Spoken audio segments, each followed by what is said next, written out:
Come on in. How about you, Mr. Fred? How you doing there, Swamp? Hold on, let me cut my camera on. I don't know if I ought to or not. I'm too ugly. Hey, if they could look at me, they could look at you. I look like something that crawled out the woolly swamp. Come on. Yeah, but look at me. Uh, But yeah, that's my truck. I don't want it. It's a Freightliner. I don't want to. won't tell nobody. That's all right. Hey, it'll get the job done. That pays them bills. That's right. I'd drive a Volvo if I had to. I just tint the windows out when nobody wouldn't see me. But that ain't my truck over there. No. I tell people I pull my hat down so they won't see me. Oh yeah. I left my hat on the dash. I just got here. But anyway, yeah, Daddy put me in on a doghouse of a '72 Freightliner when I was 6 weeks old. Yes, So sir. I blame it all on him. Oh man, we got to blame it on somebody. Yeah, Daddy been trucking since 1964, Man, that's awesome. and well, he's passed away in 21. We sure appreciate his service. Well, I appreciate it. He was 86 and still ran coast to coast. Oh man, them old hands, they was cut from a different cloth. They built different back then. Them old hands were. Oh, I know he would. He grew up on a tobacco farm. I did. I grew up. A lot of my family done tobacco down here in North Florida. Oh, okay. Well, we in South Central Virginia. Yes, sir. I used to run up there a lot, up through 81 and all that. I forget what. I know you was from Virginia. What part you from though? What town you in? Well, I was born and raised in Lynchburg. If you've ever heard of it. Yep, right there off 81. But that's where our terminal's at. Is just south of Lynchburg. But yeah, I run. When Daddy passed away, they told me that I had to run team with somebody else if I wanted to go to California. Oh wow. I ain't running team with nobody. I got my wife with me. She runs with me. I used to run. Me and Mrs. Swamper used to run team together. Man, she started having kids and she had to get off the truck though, and I had to go local. That's all right. Hey, years ago, the company I started out with, they had a woman. I forgot what her name. No, her name was Debbie. I can't remember what her name was, but she raised 3 kids in a cowboy. Oh wow. And so I'd say she's a little bit tougher than we are. I was actually raised up in a truck. My mom's on here on the live. She could testify to it. I actually grew up in a truck till I was about 3 years old. That's all. I slept on the doghouse. Old cab over Pete. Yeah. Well, I heard you saying your favorite truck was the KW cab over. Yes, sir. That was the first truck what I learned to drive on was a 359 Peterbilt. Ooh, man. But my first cab over was one of them Aerodyne K100s. Yes, sir. That's I like an A model. I'm an A model man too. I love Peterbilt, but I'm a diehard K-Dub man. I love my KWs. Well, I won't hold that against you. Okay, just as long as you don't hold it against me, I won't hold it against you driving that Freightliner right there. Hey, boy, I'll tell you right now, if I could, me and Daddy used to fuss about, the Freightliners. Yeah. He said, you shouldn't fuss about dress. It's feeding you. I said, well, Daddy, I know that, but I tell you what. I said, what's so bad about a Freightliner is they still making them like they did 50 years ago. Oh, wow. They still ride the same, leak the same. Yeah, now my papa, he looked them back in the 80s. His first hood was in 1986 or 87, the FLC 120. He thought he had him a Cadillac. He was always a cab over man. Now, I'll say, the old hoods, yes. Yeah, I love them old Freightliners like that. Have you ever heard of a Powerliner? Yeah, them old cab overs. I've seen them before. Yep. Yeah. That was Daddy. The only way the company that Dad drove for didn't allow riders. Yeah. So in the summertime, he'd take vacation instead of going to the beach. Well, he would have 2 weeks vacation. He'd take 1 week and go with some friends of his that would give him a truck just so I could go on the truck with him. That's what I'm talking about. And then we'd go to the beach after that. But one time I went with him. He took a load down to Texas and went with him and was on an old power liner. Wow. And what's ironic is we was up at the market up at Washington, D.C., and I had to go and use the bathroom, and I got out. I was coming back and got up there, almost sat down, and I fell backwards on my back. My head bounced. I said, never again am I going to ride in the cab over. Wow. And the next thing I know, when I was old enough, well, I had to wait till the guy passed away. Him and Daddy went down to back in the early 70s.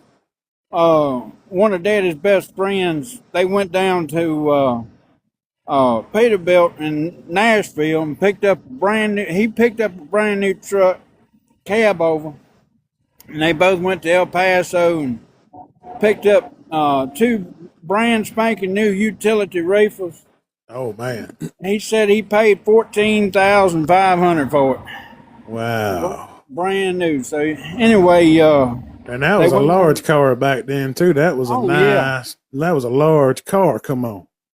And but the Daddy had a Freightliner cab over. His best friend had that Peterbilt, and it was a special edition. It was a kind that, I don't know if you remember, on the back of them Overdrive magazines, that green had that guy sitting there hanging out the window, and the Joe Paccaroli special or something like that. Anyway, it was that paint scheme, and he had a 1693 in it with a 5 and a 4 air shift. Man.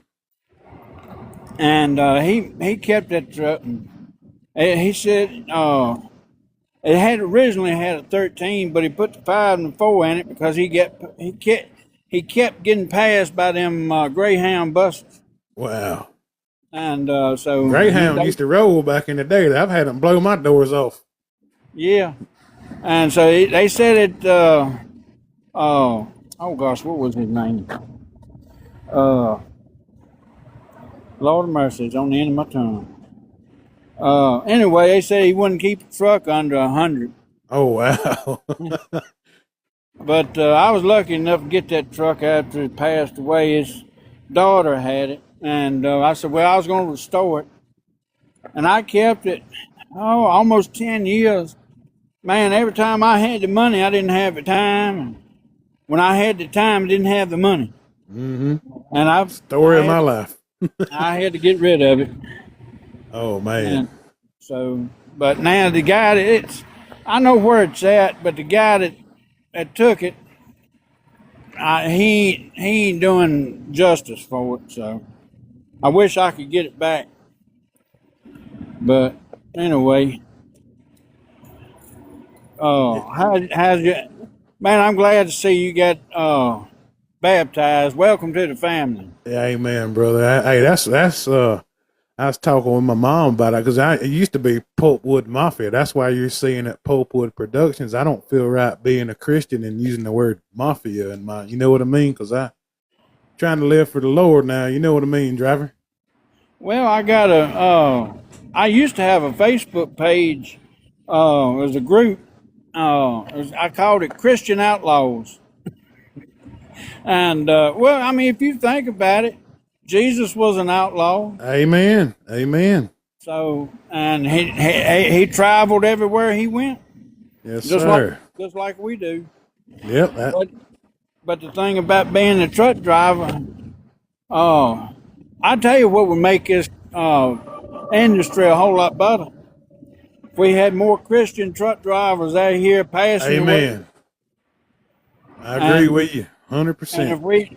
And another thing is, if we can all stick together, we're too divided. Yep.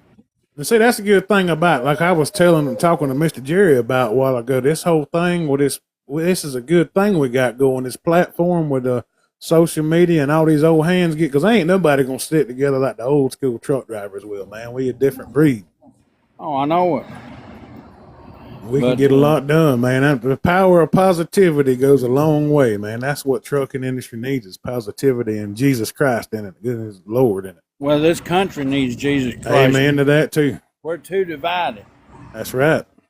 And but anyway, man, I gotta get off here. Thing just popped up, said I had 15% battery. So. I won't try to do this every Thursday night, but that's definitely going to be a once a week thing that we're going to try to do. But I'll keep y'all updated on whenever we're going to do it again. But I enjoyed finally getting to meet you, Mr. Fred. Nice meeting you too.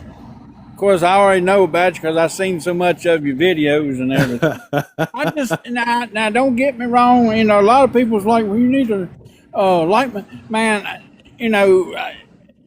I flipped through it and I try to look at everything. A lot of people fuss at me because I don't like your videos. Yeah. And, but it's not that. I'm just skipping through it because I ain't got much time to do it. I'm always running. That's right. Just like today, I run local too. Today they had me running local. Oh, wow. I just went down here 10 miles and moving empty trailers, moved about 11 trailers today, and done that. I got that done in about 6 hours. That local running will wear you out more than that line hauler running over the road will. Oh, I know. You know, Daddy used to tell me, he said, you know, I get more rest going, you know, running coast to coast than I do anything else. And I know what he's talking about now, since I'm doing since I'm about, you know, do everything myself. But anyway, all right, Swampy, I'll get off here and let somebody brother, stay in touch, man. Stay in touch. Yes, sir. Brother, put it on you more later. You too, brother. Be safe out there. Yes, sir.